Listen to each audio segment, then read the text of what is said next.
I hope so. Okay, maybe we should start. It's my pleasure to introduce Claudio Arezzo from ICTT Trieste, and he will speak about canonical metric on algebraic manifolds. Yeah, it's behind the schedule, so you have 1 hour. It's okay. Well, thank you very much for the invitation, and I'm really happy to be here. Looking at the program of this meeting, I saw many discussion sessions, so I thought it was better to use my time to introduce you a variety of results without entering too much into details of any of them, but I would be very happy to discuss with any of you who are interested in the discussion sessions. And in fact, I will openly ask you questions during my seminar. So, because in fact, I'm a differential geometer, so I use algebraic geometry and some little birational geometry in what I do, but I cannot define myself for sure an expert. So the real problem, so in the title Canonical Metrics, first of all, let me quickly explain the word canonical. So it's an old dream of every differential geometer to associate to each manifold a metric, possibly the best metric in some sense. Sometimes this is referred as René Thom's dream, but actually goes back to the 18th century for sure. And because one would like to study topology and geometry of a space by using a metric just as a tool. But then you have to decide how to put a metric, because there are infinitely many. I mean, the space of metrics over any space is infinite dimensional, so which is supposed to be the best? So the best has to satisfy many options, many requirements. And in complex geometry, actually, it's a beautiful. Complex geometry fits this idea very well, because wherever you come from, whether you are, I would say, a geometer, probably you would ask the best metric to be the ones which encapsulates more isometries as possible, in terms of the largest possible number of diffeomorphisms should become actually isometries. If you are, of course, it has to be unique. If you want to make sense of the word canonical, it has to be unique in some sense, of course. If you are an analyst, you will probably think of it as a critical point of a natural functional. So all these things come together. But the point is, they have to exist. And that's the really hard part and the weak part of all this story. So there is now a general consensus of what a canonical metric should be, in the sense that it should have as possible curvature constant as possible. Okay? But the problem is that we don't know, we know very little about the existence of these metrics. So of course we go back, I mean, this problem is better studied by increasing dimensions, and dimension 1 is of course understood since more than 100 years. So on every compact Riemann surface there is a unique up to automorphism metric of constant Gauss curvature. In dimension 1 there is no ambiguity of which curvature you want to prescribe, because there is only one curvature. So there is no ambiguity, and this gives rise to the famous trichotomy in Riemann surface theory: positive curvature, this is half of a sphere, but it's enough, this still has positive curvature. So zero curvature and negative curvature in higher genus. So now when you increase dimension, of course, I mean, I don't know exactly, I mean, I hope this is not too offensive. So you start and look for, if you have complex manifolds, the best metrics for sure, I mean, this is kind of already slippery territory, but I mean, it should be what is called a Keller metric. Now, Keller metric is just a requirement of the complex structure being an isometry on the tangent bundle, okay? And the associated two form, so the one omega that you associate by twisting the metric and the complex structure, should be closed. Now, so it turns out the manifold should be symplectic. It's probably more elegant to say the complex structure should be parallel. So the multiplication by I becomes a parallel tensor on the tangent bundle. So all these are all equivalent, and they explain why this is a very natural condition, plus a very practical condition. Now, in Riemannian geometry, the nightmare is actually to compute Okay, it's a beautiful, elegant theory that I've devoted my professional life to, but doing computation is really a nightmare. Of course, you know that in principle in a chart, if you give me Gij, in principle I could compute any curvature. But I know of any reasonable theorem proved by this kind of formula. Now, Keller geometry is actually an exception, because actually the formula for computing the components of the Riemann tensor becomes extremely elegant and simple. Okay, so it actually allows you to do computation. So this would be the Riemann tensor, this is the Ricci tensor, and this is the famous formula in local coordinates for the Ricci tensor, which explains why the Ricci form actually always lies in the anti-canonical class. And of course, I mean, this is clearly, so the two basic observations that connects to algebraic geometry is that the projective space is actually Keller, and you have to prove it by hand. You write down the Fubini's 2D metric, which is a canonical metric. You prove it by hand.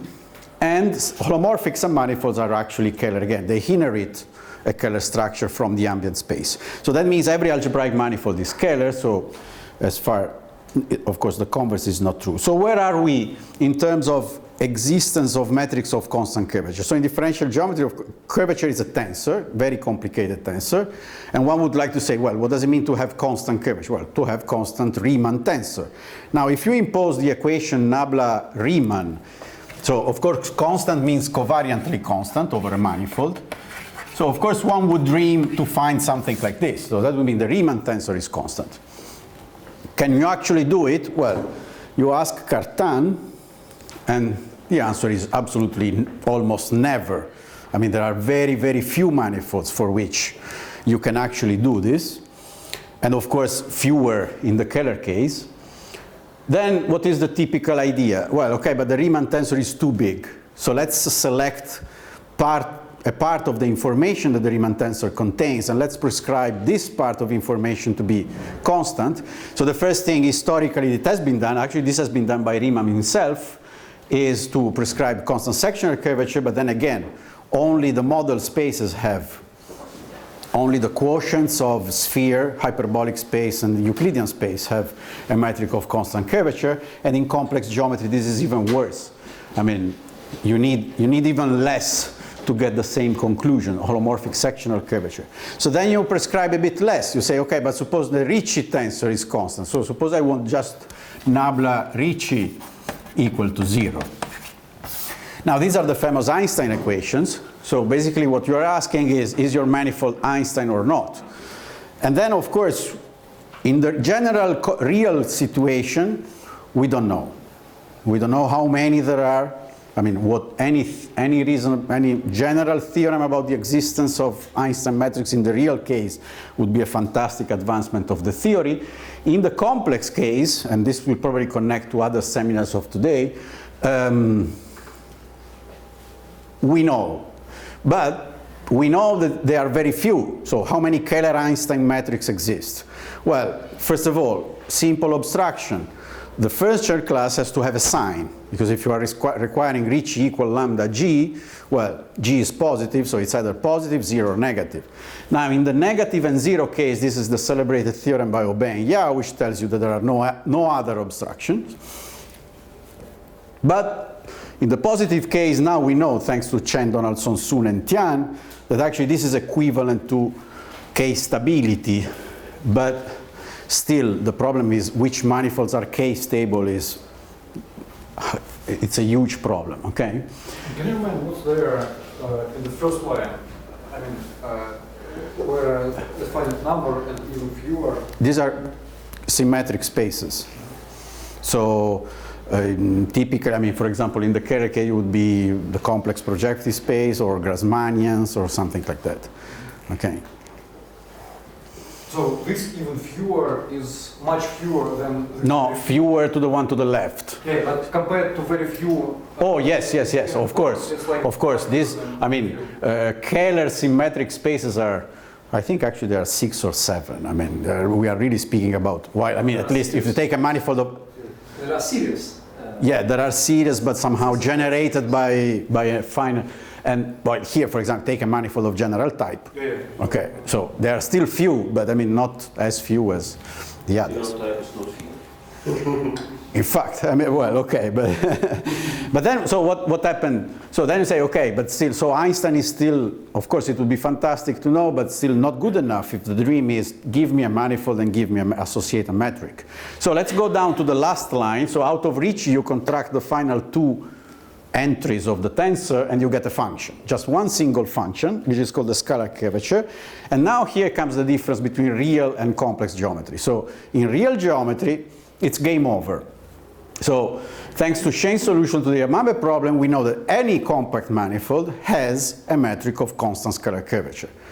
In fact, actually, the problem is that they become too many. Because what actually Shane proved is that in any conformal class, there is a metric of constant scalar curvature. So at that point, the problem becomes which is the best conformal class. But that's another story. But in the conformal class it was unique, is it? Up to some action of groups. Yes, I think so. Yeah, yeah. I think it's. What does it happen in the Keller case? Well, critical difference. Not every Keller compact manifold has a metric of constant curvature, a Keller metric of constant curvature. There is a famous obstruction, and let me tell you, it's called the Futaki invariant. At least that's the first obstruction. That's very simple to describe in the sense that, so you need the following ingredient. M is your base Keller manifold, X is a homomorphic vector field on it, G is a Riemannian is a Keller metric, and then you build up an auxiliary function, which is called the Ricci potential, which is denoted by H, by solving that equation. So on a compact manifold and given a metric, you know that if you take any function with zero mean, it's the Laplacian of something. Okay, so you take actually the scalar curvature as a function. Presumably, it's a genuine function. It's not a constant or whatever. You remove the mean, and then this object becomes the Laplacian of something. This something is called the Ricci potential of the metric. So what you do to build the Futaki invariant is just to integrate the holomorphic vector field acting on this function. Okay? And you get a number. Now, so this was discovered in the mid-80s, beginning of the 80s actually, by Futaki. Then what happened is that at the beginning of this century, Donaldson revisited this story, and actually he gave a completely different interpretation of this number in purely algebraic terms. Let me quickly, so in fact it's even more general because you don't need a manifold and a holomorphic vector field, but actually it's enough to have a scheme and a one parameter subgroup of the automorphism group. So here this would be V the scheme and rho. So rho, the one parameter subgroup of the automorphism is what will play the game of the holomorphic vector field, I mean, in case. So then basically what you do, you compute two numbers. You compute the weight, or actually what I wrote here, while that one is the general Keller definition, the analytic one, this one, as I wrote it, works only in the projective case because I need a polarization. So I'm working in the French class of a line bundle, of an ample line bundle, and I look at the weight of the C-star action on the top exterior power, this W, and I look at the space of holomorphic section of the polarization. But essentially, I look at the way they grow, these two numbers grow when I take powers of the polarizations. Okay? Now, Riemann-Roch and equivariant Riemann-Roch tell me that these two numbers actually behave polynomially of this degree. Okay? So M is the complex N is the dimension, M is the power of the line bundle, and then you construct this strange number out of the first two coefficients of both. So basically you pick the first one of the weight times the second one of the holomorphic sections, and so on. Okay, you make this kind of cross formula. And what he proved is that whenever it makes sense to compare it with the one above, these two things are the same. Now, this is quite remarkable. Actually, the proof is not too complicated, but it's conceptually remarkable. Because you see, if you believe Donaldson's theorem, which I strongly suggest you do, the two critical properties of the Futaki invariant will appear immediately. Because you see, this, I propose to you this as an obstruction to the existence of constant scalar curvature Keller metrics. Now, this is very easy to see from the first line, because if you have a metric of constant scalar curvature, S of G is constant, so it's equal to its mean. So H, I can pick H to be constant or 0. Okay, the Ricci potential. So then I'm integrating 0, so this Futaki number is 0. Okay, so that's one easy observation. On the other hand, what is not easy from the first line is that actually this number does not depend on the metric G. It depends only on its scalar class, which is of critical importance. Okay? This second property is immediate from here, because actually here I don't even have a metric. This is all built out of L. Okay? L and rho are the only two ingredients to get to this formula here. So these are the two critical properties. So basically, if you give me an algebraic variety and a scalar class, and you're asking me, is this scalar class, is it possible that this scalar class contains a metric of constant scalar curvature? Well, first thing you should do is to compute, if you manage to do it, to compute this number and check whether it's 0 or not. Okay? And it turns out that in many, actually even quite simple examples, this number turns out to be non-zero. For example, if you take P2 blown up at one point, in any scalar class, you will not get 0. Okay? So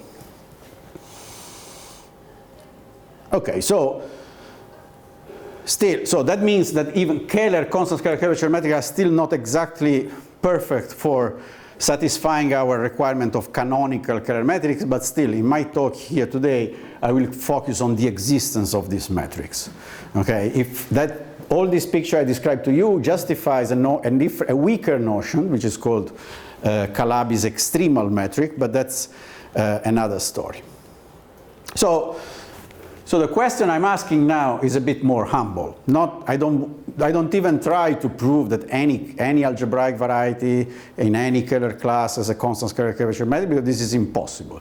I'm asking a humble question, like, give me something for which you know everything, and then perform some operation, algebraic operation typically, blow up, covering, whatever.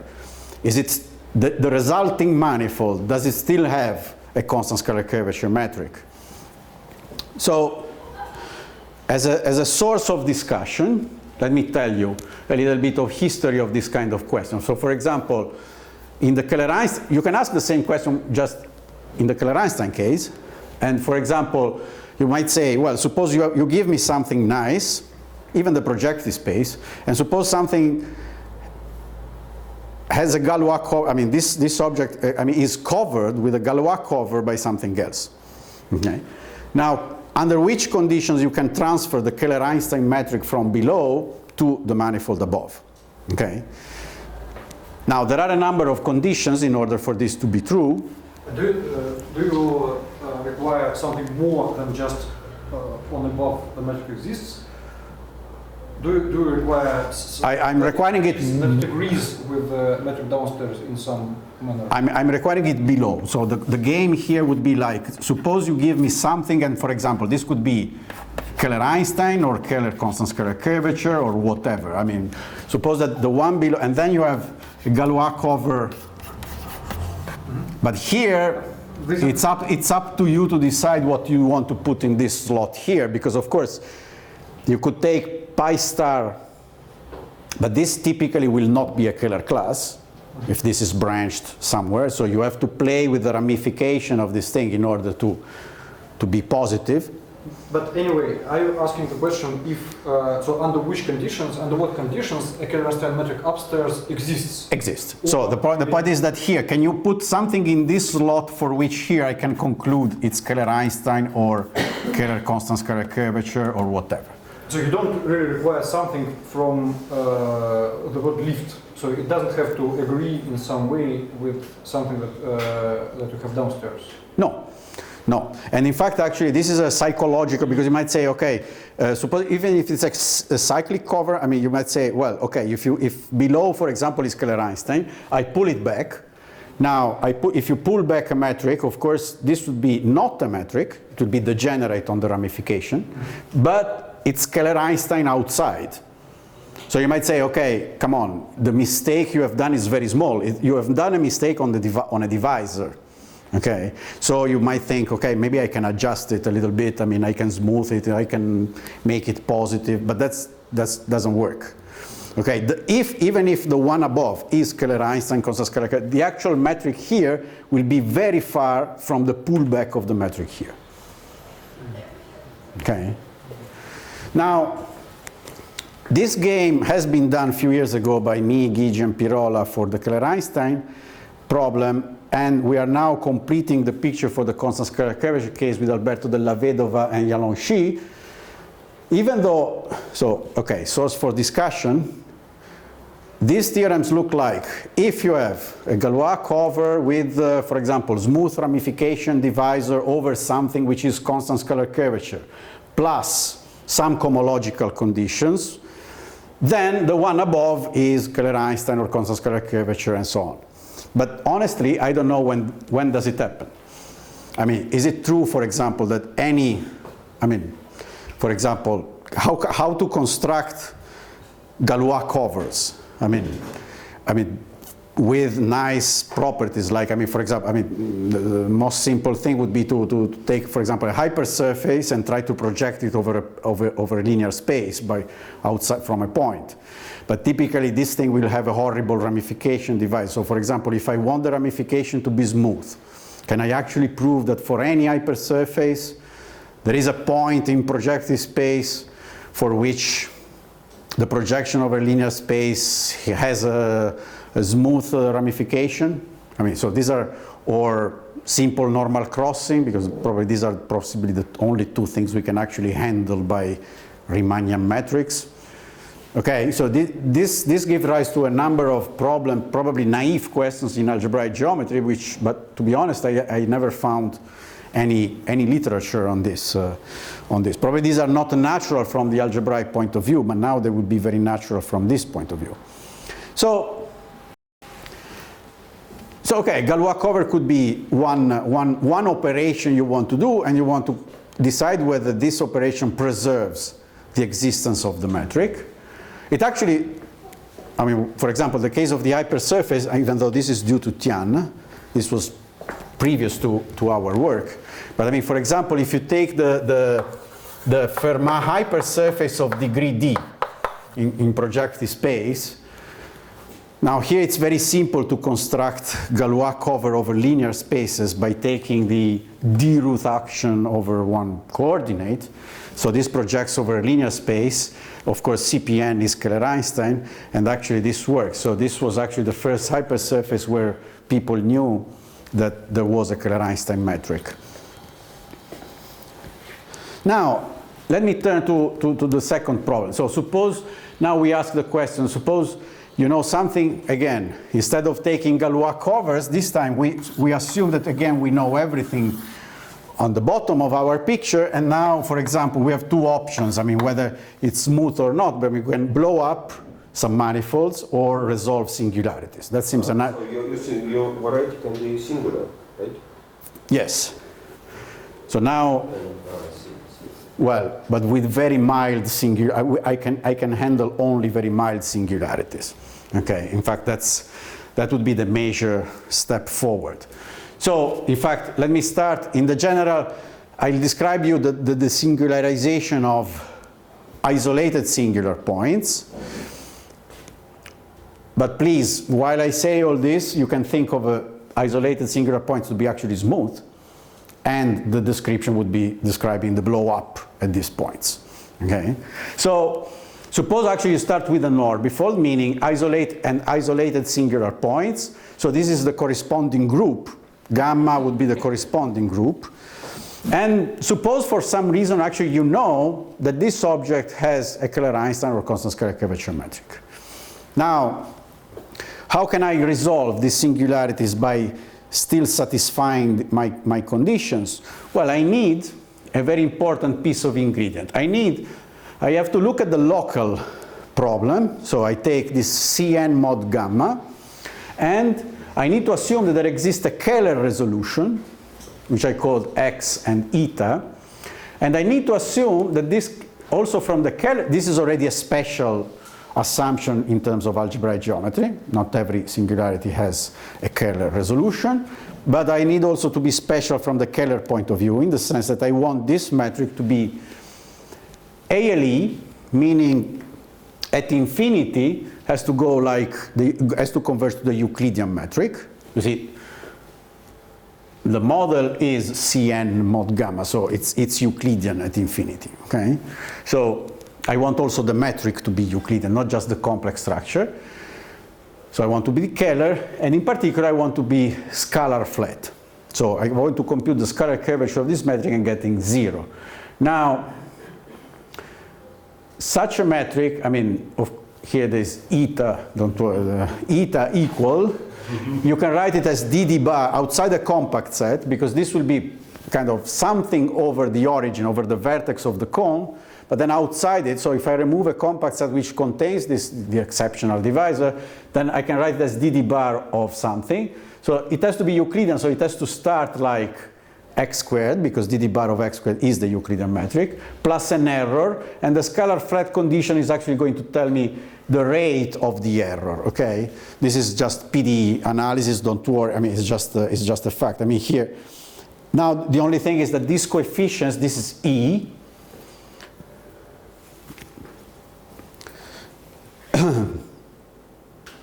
so this leading coefficient, don't worry about this, the leading coefficient of the first term of the error is called the ADM mass of the manifold, because of course this object arose in mathematical physics. In particular, they arose in the case where not just scalar flat, but Ricci flat. So if the metric is actually Ricci flat, meaning you're basically thinking of a crepant resolution, that's the situation, this term is actually not there. So E is equal to 0, and you are left with the next term here. So these are the shape of the Ricci, these are called gravitational instantons. And in terms of existence, don't worry, we should not worry too much about the existence of these objects in dimension 2 for any group, for any finite group gamma. In dimension 3 for SU3 singularities, thanks to Nakajima, and for what I know in higher dimension there are just sporadic examples. There is not a complete picture. Okay, so this is what I need locally. Now what do I do with this local model going back to my orbifold? Well, of course the idea is to go back to my orbifold, remove a disk around every singular point, and insert a scaled version of this local model cut in the right place. Okay, so of course this I can draw this picture also for the standard blow up of a smooth point. Now the smooth point, in that case gamma would be the trivial group. I'm blowing up the local model would be just the blow up of Cn at the origin.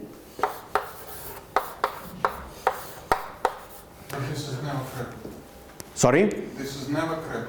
This is never crepant. But the existence of this, remember I have to ask for the existence of a special metric, scalar flat metric here, and this you have to do it by hand. This was done by Burns in the beginning of the 80s. It's a famous metric in differential geometry. It's called the Burns metric, scalar flat over this object here. In any case, so whether it's smooth or not, you don't care. The picture will look the same.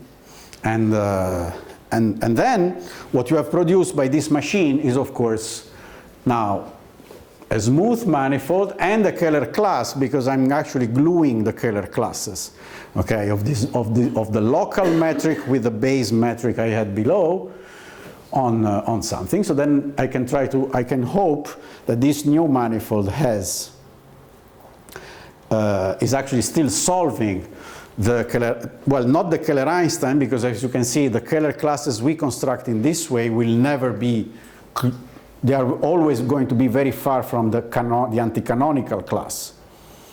Okay? So this is not a way to produce Keller-Einstein manifolds, only Calabi-Yaos you can hope. Okay? And in fact, actually, all this story is inspired by the Calabi-Yau case, because actually this story was born in the 70s when people, in fact, when there was still not even Yau's theorem, so people were wondering whether Calabi-Yau's manifold existed at all. And the physicists in England came up with this idea to, so you take the fourth torus, you quotient by Z2 acting as an involution, you produce the famous 16 singular points, and then you resolve the singularities, and then you have constructed the Kummer K3. Now the point is that locally, around every point, this would be C2 mod Z2, and you might wonder, well, does there exist this local model, Ricci flat model? So physicists don't worry about, I mean, they just wrote it down. It's called, it's the famous Eguchi-Anson metric, okay? It's the first gravitational instanton they produced. So this was the way. In fact, since then, everything you do by this trick, like producing a singular object and resolving the singularities in this way with these bubbles, is called Kummer construction for whatever you want. This originally was for Calabi-Yau's, now it's for whatever, okay? Of course, physicists didn't write down the proof. The proof came almost 20 years later by Lebrun, Singer, and Topinvala.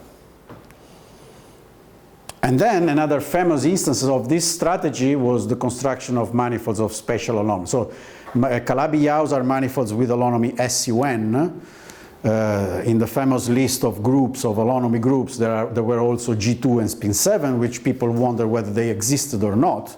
This was allowed by Berger's theorem, but nobody knew whether they can actually exist. There were actually compact manifolds. And then Joyce in '97 produced manifolds with smooth manifolds with this holonomy precisely with the same trick. He took T7, they exist in real dimension 7, and finding a suitable group for which you could. Now, basically what I want to do is to apply the same strategy, but now to the constant scalar curvature equation. And in order to describe to you the results, I need to tell you a little bit how the equation looked like, plus a warning. We know that the answer cannot be always yes. There is something, there is the Futaki invariant on the top of our head, which is going to tell us that sometimes it can and sometimes it cannot. Okay? Now, in order to describe to you the type of theorems that are now known, we need to understand a little bit how the partial differential equation of the constant scalar curvature looks like. So, one moment of the tour. If you take a Keller metric omega, you can, of course, by the Didi bar lemma, you change it by Didi bar f with a smooth function. And then you might wonder, how is the scalar curvature changed when I change the metric in that way? And what you can do, of course, you can expand it. So you take the old scalar curvature, forget this plus or minus 1/2, these are just historical conventions, a linear term, plus a nonlinear term depending on f. Okay? Now, this linear term looks like this. The linear is the famous Lichnerowitz operator. So it's the Laplacian of the Laplacian. The Laplacian square means it's a fourth order operator. So you do the Laplacian twice. Plus, and rho is the Ricci curvature of your metric. Remember, this metric has nothing special, so the Ricci curvature could be almost anything. And then you take the scalar product that has two forms with the Didi bar of f. So this is the linear equation, and this is the linear part of the equation, because now what I'm going to say is that I want to find f such that S omega of f is equal to 1 or 0 or -1, okay? So you have to think of this equal to a constant, and this is the linear part. So the problem is, as you can imagine, what I described to you with these pictures it's really what is called a singular perturbation argument. So you start with a configuration. You start with a configuration for which you know the existence, even though it's singular, it doesn't matter.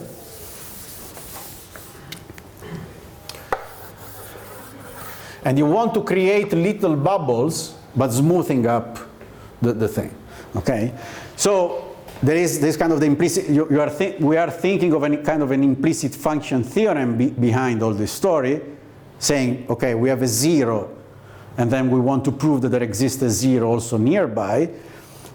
The problem is that, of course, the topology of the manifold, of the domain of the function is changing. So that's why you have to be a bit careful. It's not a straightforward application of the implicit function theorem.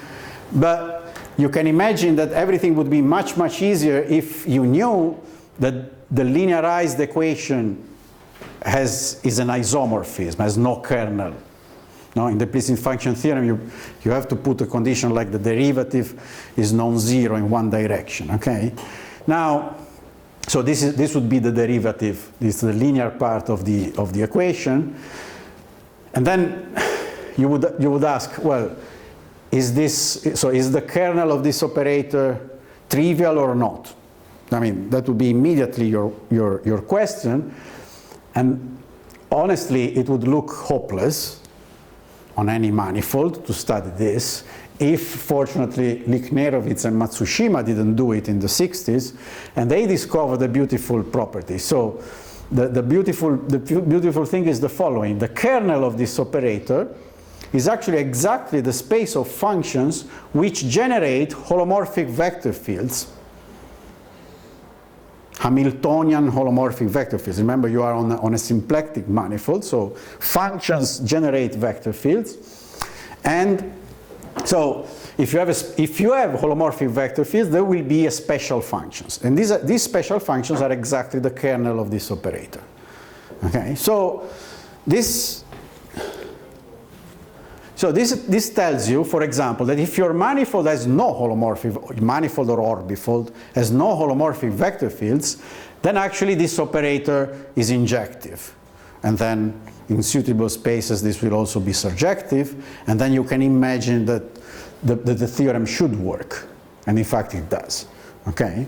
So the problem, again, and this is an appearance of always the same problem, I believe also today we are going to listen other instances of this problem. But you remember the Futaki invariant. The Futaki invariant comes from a holomorphic vector field. If there are no holomorphic vector fields, the Futaki invariant is 0. There is no obstruction. Okay?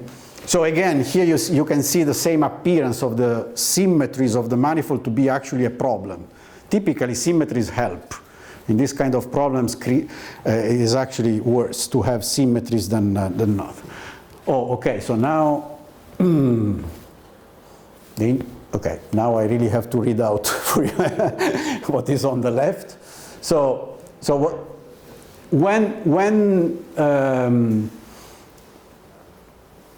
okay, so this would be the blow-up theorem. So now in this situation, the base manifold is a smooth manifold, and we are actually blowing up few smooth points. And so when does the constant scalar curvature equation pass to the blow-up? Well, not always. You need to have a condition on the position of the points compared to the space of holomorphic vector fields. It's this equation that is written there. There has to be positive numbers b such that the sum of bj phi of p equal to 0. Okay? So morally, what this is saying, and this B actually will tell you which Scalar classes are you going to reach.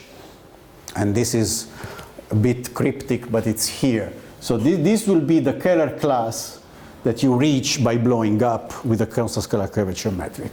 Okay, note that of course these are very close. So epsilon is going to be very small. So these are very close to the boundary of the Scalar cone. This kind of theorems will never tell you how far you can go inside.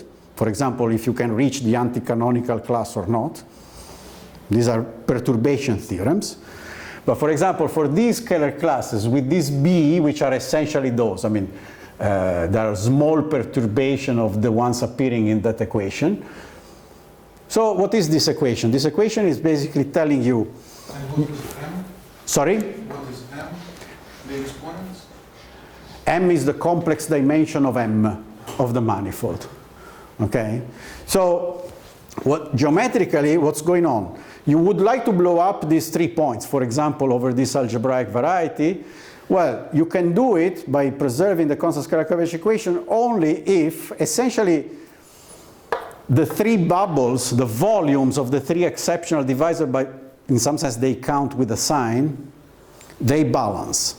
They have to be in a balance. These are called balancing equations.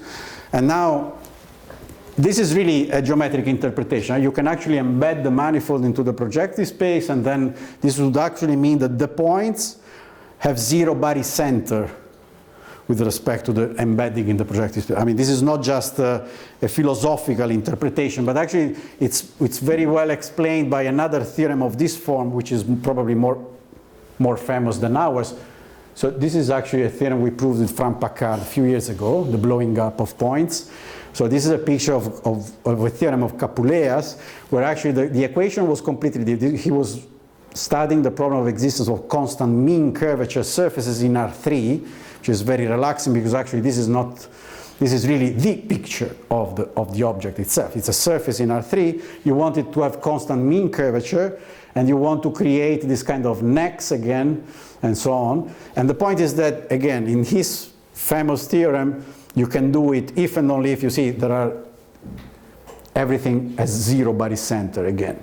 I mean, you cannot add a bubble here alone. If you add a bubble here, you need to add another bubble here. So this is exactly the Keller version. Our theorem is exactly the Keller version of this famous theorem of Capuleias. Technically, they come from the fact that I said there is an implicit function theorem behind all these theorems. And when you say, well, the implicit function theorem, either the linearized operator is invertible, then you can do essentially whatever you want. Or if it's not, you have to work orthogonally to the kernel. Okay, orthogonally to the kernel translates exactly into this type of properties of the manifold you construct. Now, okay, in the resolution of singularities, this is a work with Alberto Lavedova, Riccardo Lena, and Lorenzo Mazzieri. We did the same thing for resolution of isolated singularities, and this is actually showing the theorem in the most difficult case. The most difficult case, remember, now you have your Cn mod gamma, and you need to assume the existence of this scalar resolution x eta, ALE, and scalar flat. Now, the most difficult case is actually when this is actually not scalar flat, but more. It's Ricci flat. In particular, it has zero ADM mass. This is technically the most difficult case. And in this equation, but the philosophy is the same. The points have to be the singular. Now these are the singularities. The singularities have to be in a balanced position in the projective space. But this time balance doesn't just mean that the holomorphic vector fields of the sum of the potentials of the holomorphic vector field is zero, but you have also this extra term like the Laplacian of the potential of the holomorphic vector fields. And then again, the machine works. In the case of non-zero ADM mass, the theorem will look exactly like the old one. There will be no this term, and this will be the sum of phi of p. Okay, so in this sense, we can say the problem is understood, but this is not an if and only if. These are sufficient conditions. If the points are put in a special position, we can construct the constant scalar curvature metric. What about the other way around? Well, so suppose that the points are now in a bad position. One thing is to say you cannot use the implicit function theorem. And the other thing is to say that the theorem is false. Okay, so one thing is that the technique doesn't work comparing to the fact that the theorem is actually wrong.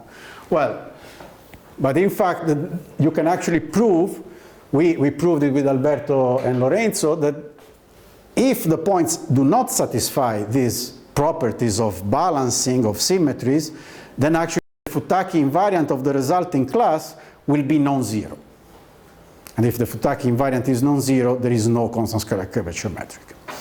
Okay, so maybe I'll be a bit quick here.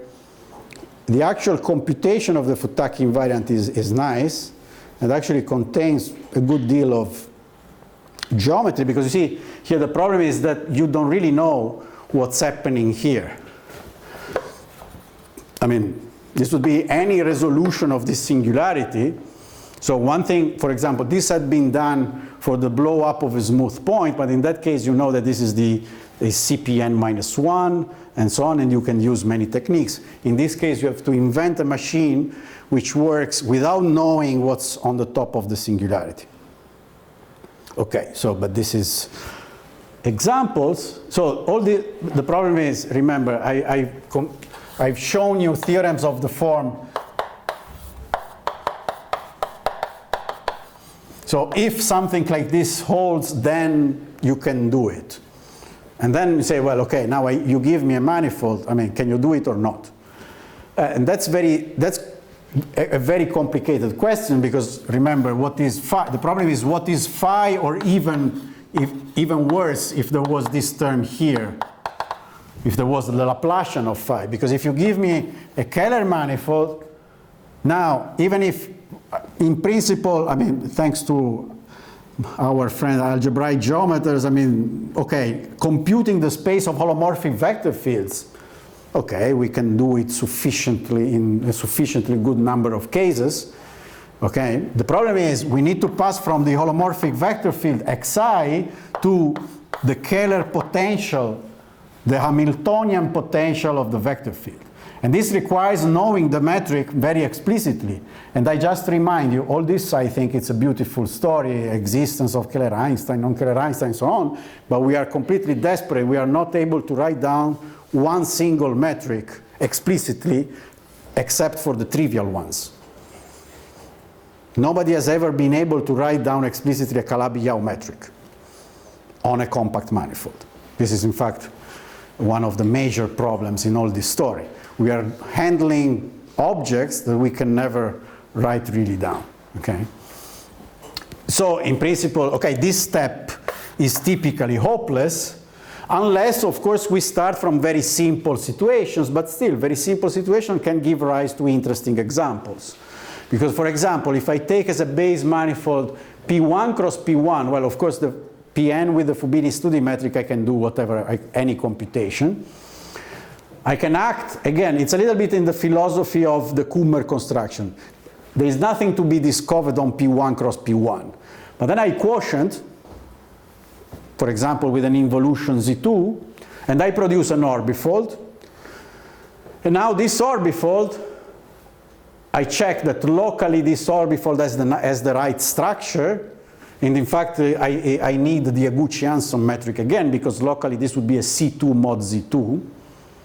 Locally, so I use the Yaguchi-Hanson metric, the one for the Kummer K3, as a local model, and then I just do the computation and this works. So these 4 points, for example, are in this balanced position on the manifold with respect to its holomorphic vector fields.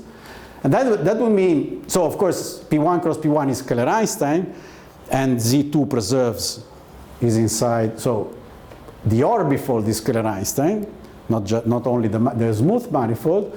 So the singular object is a Keller-Einstein thing. But then what these theorems prove is that I can actually resolve these singularities by keeping its constant scalar curvature. Okay? But you might say, okay, so this is, okay, algebraically this is just the intersection of two singular quadrics.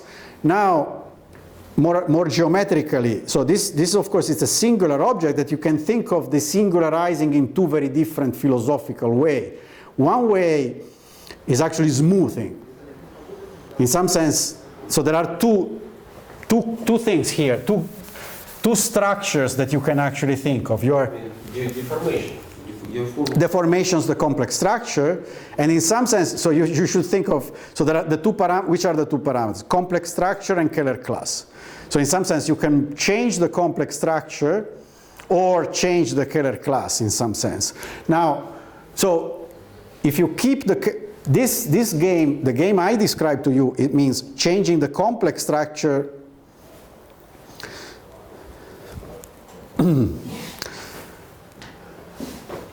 I mean, of course, there is an instantaneous, I mean, in our game, in the resolution of singularities, essentially you are not changing the complex structure philosophically, in the sense that you are jumping from singular to smooth, and then it's always the same, okay, whatever parameter you choose. So what we are really changing here is the Keller class. On the other hand, you can say, well, is this, so the other game would be change the form, the complex structure, and keep the Keller class fixed, which basically would mean, is this the limit of Keller-Einstein manifolds? In some sense, you deform the complex structure, but you keep the anti-canonical class. Okay? And actually, also in this case, it's known. So this object is the limit of Keller-Einstein smooth surfaces. The intersection of two smooth quadrics, of course. Okay? So this object becomes now the limit of two canonical things. You can actually do both deformations, and in both ways you have a canonical metric. And you can repeat this game, at least in dimension 2, it works. It was fun. I mean, you can take P2 quotient by Z3, for example, get these 3 points, you go and check the holomorphic vector fields, you compute the balancing condition, it works. This is still inside the good space for which we know, remember in dimension 2 the local model always exists. This is a singular cubic. So again, same argument I just described to you. This is both the limit of smooth cubics, which are Keller-Einstein, but it's also, by this construction, the limit of other things, which are constant scalar curvature. On the other hand, I mean, this is just, again, as a little source of discussion, whatever. I mean, just this was just to impress you. In the sense, I mean, if you grow dimension, things become much more complicated, because, of course, the requirement of having isolated singularities becomes much more restrictive as you grow in dimension. Still, for example, for 3-dimensional manifold, you can still at least ask a computer, or actually ask a friend who can ask a computer. They run these databases, for example, of Keller-Einstein Fano of Fano orbifolds. You know what I mean? So I asked them, can you please adapt your program to give me the list of Keller-Einstein orbifolds, threefolds, Fano. And among them, there are 7 or 8, okay, and then you do one by one, and they seem all to work, but there is one which seems to have a very strange property. It seems to be very isolated, for which our conditions do not work, so we cannot resolve the singularities with the Kummer construction. So it would be interesting to know whether this is really an isolated monster, or, I mean, so there seem to be new phenomena appearing in higher dimensions. Okay, so it's not that not every singular thing can actually move to the smooth world so easily. What kind of singularities? Sorry? What kind of singularities do you have here? These are, again, with only isolated singularities. If I remember well, there are 6 singular points, for which 3 are SU3 and 3 are genuine U3, but not SU3. I should go back to the computer to see whether they can tell me more precisely what singularities they are. Isolated cyclic portions. Because it's isolated cyclic. This would fall into the picture. The problem is that are they terminal in sense of the program? I don't know. I can. So we're speaking about a 3-dimensional cyclic portion singularity. Yes. This isolated monster. Yes. And do you know the weights of the cyclic action? Locally says, yeah, but it's globally toric. So. It's globally toric. It's a toric threefold. No, I mean, I don't know anything else. In fact, I hardly understand what is written on this blackboard, but. I just mean that the cyclic portion singularity. So you say that you know all the singularities. Yes. The cyclic singularity is characterized by 3 integer numbers. Well, okay, 4 integer numbers. Mm-hmm. The size of the group, the cyclic group. I think we can find out. I mean, in order to check whether the balancing conditions are true or not, I didn't need this kind of information. I just needed the position of the points, of the singular points inside the polytope. That's what I asked the computer, but I think we can ask more refined questions. I mean, so being toric does simplify the problem.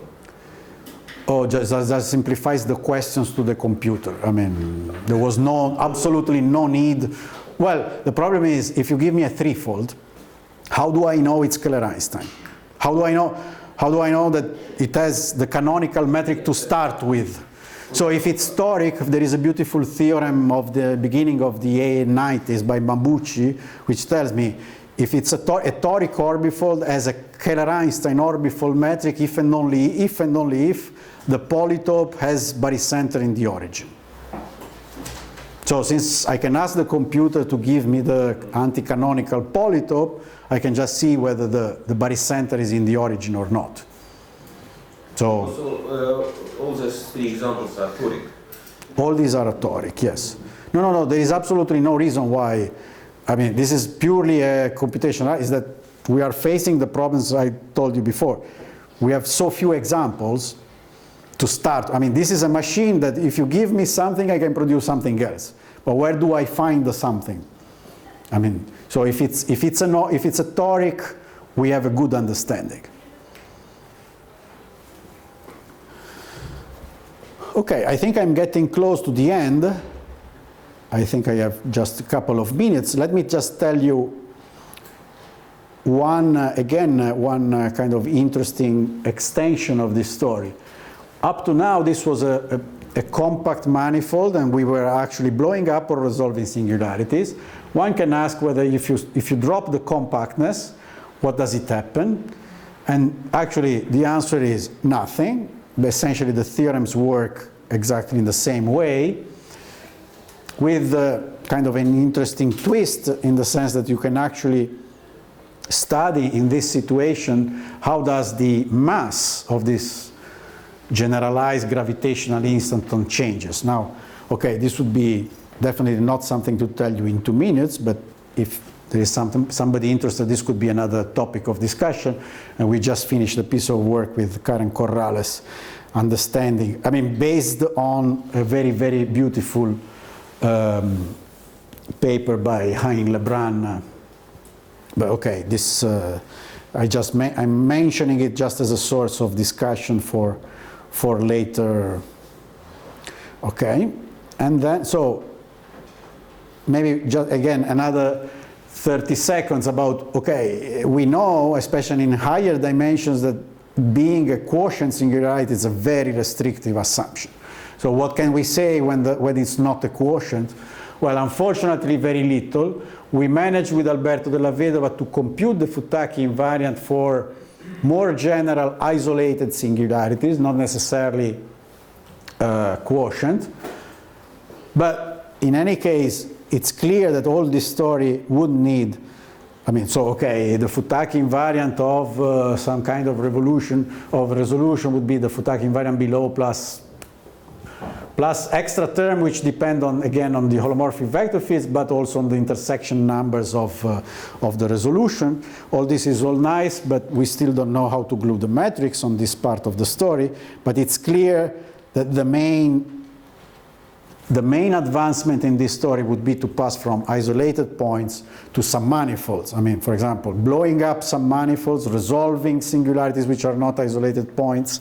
Now, so let me finish just by saying the Galois covering story for constant scalar curvature, I described to you a little bit what's going on, but we're a bit stuck on the algebraic geometric side of saying, okay, we have a number of beautiful analytic conditions that have to be satisfied, but we don't know when an algebraic variety has this kind of structure.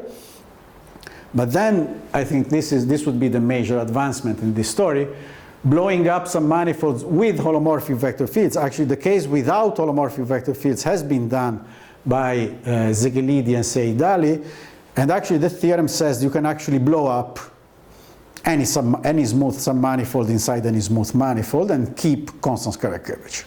So it seems like you could probably dream of extending the whole theory also for singularities, but there are some major technical problems that we don't know how to face. Okay, and I think this is a good place where to stop.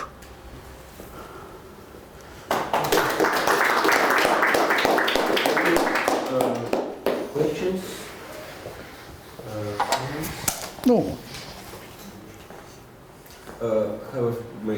question. In this problem, you're going up from, you assume something about variety downstairs, and you want to lift, in some sense, your metric. How about going down? Suppose you have Galois cover and you have good metric upstairs.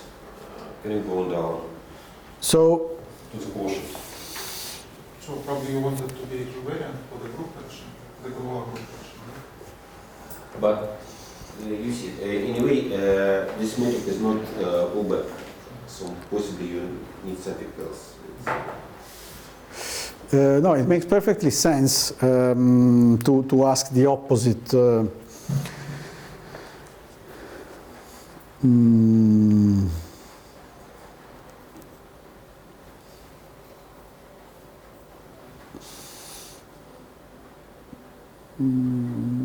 No, I think you can, yeah. I It's like Kummer construction. You have abelian variety and quotient. So this is, in some cases it should work, I think.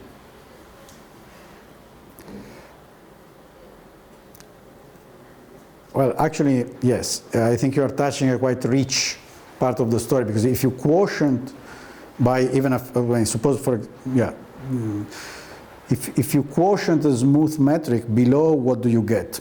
Yeah. You get a conical metric. A generalization of an orbifold metric. I mean, suppose even, no? So basically the problem would be, so when you lift, you get a degenerate thing. When you quotient, it's not degenerate, but it's singular in the sense of cones. It will be a cone along a divisor. So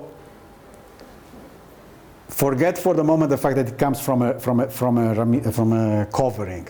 You might ask, okay, if you give me an algebraic variety and a divisor, when does there exist a Keller-Einstein metric or constant scalar curvature metric ramified over this, ramified, conical along this divisor? Now this is a huge part of this story, because it actually the answer to this question is what allowed Chen Donaldson soon to prove the K-stability conjecture, by proving that under mild conditions, this is all, you can actually do it.